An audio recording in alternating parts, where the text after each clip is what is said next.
Hello বন্ধুরা, তোমরা সবাই কেমন আছো? আশা করি ভালোই আছো।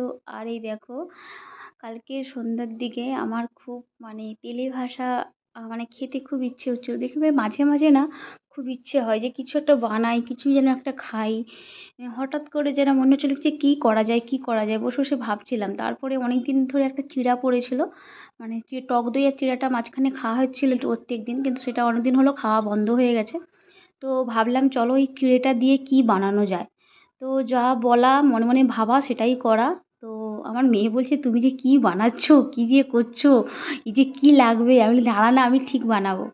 বলে চিড়াটা আমি ভালো করে ধুয়ে ধুয়ে দিলাম, তো নরম হয়ে যায়। এই চিড়া তো ওই যে নরম যে ঘরোয়া চিড়া নয়, যে ঢেঁকি চিড়া না কি বলে সেটা টাইপের, কি বলে না, কেনা যে চিড়াগুলা।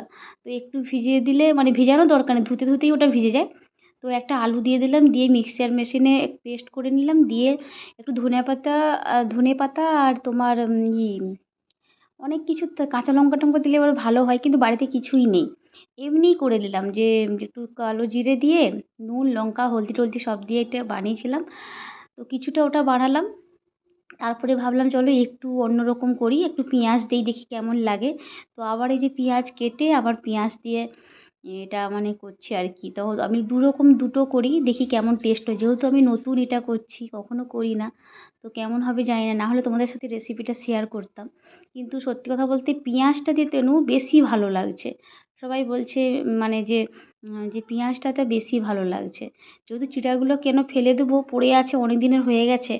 তো ভাবলাম চলো কিছু একটা বানাই। তো এই যে আমি এখন এটা বানিয়ে আমরা সন্ধ্যাবেলা সব খেলাম। তো এমনির থেকে পেঁয়াজেরটা বেশি ভালো লাগছে। তোমরা কখনো বানিয়ে দেখবে, খুব সুন্দর লাগবে। এবার কাঁচা লঙ্কা ধনে পাতাটা পড়লে আরও বেশি ভালো লাগবে। যেহেতু আমার কিছু নেই বাড়িতে, হঠাৎ করে ডিসিশান। তারপরে এই যে এগুলো বানিয়ে নিলাম, আর বানানোর পর তো কাজের কোনো শেষ নেই, রান্নাশাল পুরো অগোছালো হয়ে আছে। আমরা তারপরে এগুলো বানিয়ে খাওয়ার পর রাতে ডিনার করার পর এই যে রান্নাশালে আবার চলে এলাম। রান্নাশালে মেয়েদের যা কাজ থাকে, সেই যে গ্যাস মোছা, তারপরে সমস্ত কাজ সেরে আমি ঘুমাতে যাই, কারণ রান্নাঘর অপরিষ্কার রেখে আমি কখনো ঘুমাতে যাই না। তো এই যে আমি এখন রান্নাঘর পরিষ্কার করছি। আর একটা কথা, আমি জানি না এই ভিডিওটা আদৌ পোস্ট হবে কি না, কারণ আমার ফোনেতে কী প্রবলেম হচ্ছে আমি জানি না। তো কেন কোনো ভিডিও পোস্ট হচ্ছে না।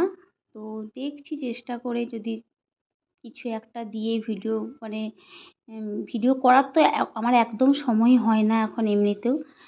বাড়িতে সময় দিতেই মেয়েকে মেয়েকে পড়ানো, মেয়ে পড়তে যায়, তাকে টিফিন খাওয়া দাওয়া করা, ওর পিছনে একটা সময় চলে যায়, তারপরে আর ভিডিও করা হয় না।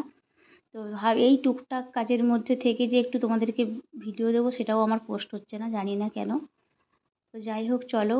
আর আমি এই যে দেখো রাতের বাসন টাসন আমি সব ধুয়ে রেখে দিই, কারণ রান্নাঘরে না রাতের বাসনগুলো আমি আমি কখন রান্নাঘরে এঁঠো বাসন রাখি না।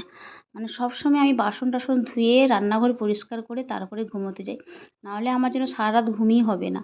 আর এমনিতেও বলে যে রান্নাঘরে এঁঠো বাসন রাখতে নেই, রাখতেও নেই, এবং রাখলে না তোমার আরশোলা পোকামাকড় অনেক কিছু হয়।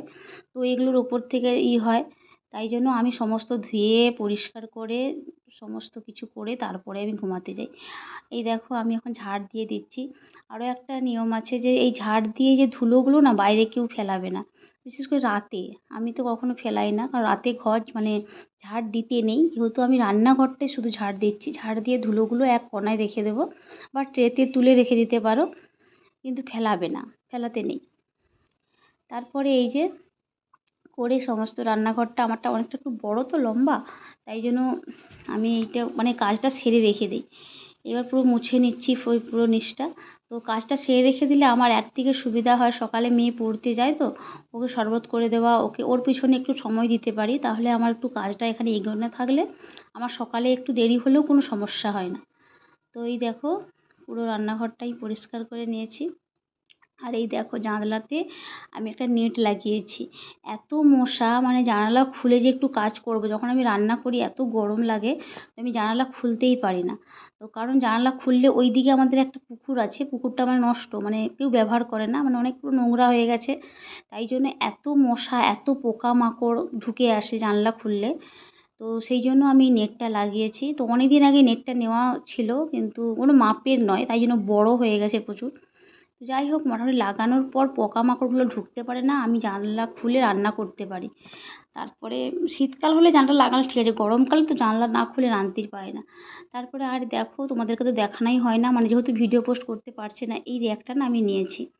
এই দেখো কেমন হয়েছে বলবে। র্যাকটা আমি নিয়েছি কারণ আমার যেহেতু এখানে কোনো মানে নিচে র্যাক নেই, উপরে র্যাক নেই, মানে এগুলো কাঠের কাজ, প্লাইউড কাজ করা হবে তো, সেই জন্য মানে এখনও মানে যেহেতু হচ্ছে না, মানে এই রকম করে রান্নাঘরে তো অনেক জিনিসপত্র থাকে তাই না, সেই জন্য আমাকে তো এইরকমভাবে রাখতে হবে। আর আমি একটু বেশ রান্নাঘরে জিনিসপত্র আমার আমার কিনতে ভালোই লাগে, আর আমার সাজাতে খুব ভালো লাগে। তারপর চলো, এই যে রাতে আমি গরম জল খাই, খেয়ে ঘুমাই। ওই যে আমার গরম জল হয়ে গেছে। তো চলো টাটা আজকের মতো সবাইকে। আর এই যে আমার সমস্ত কাজ শেষ, এবার আমি ঘুমোতে যাব। চলো টাটা, সবাই ভালো থেকো।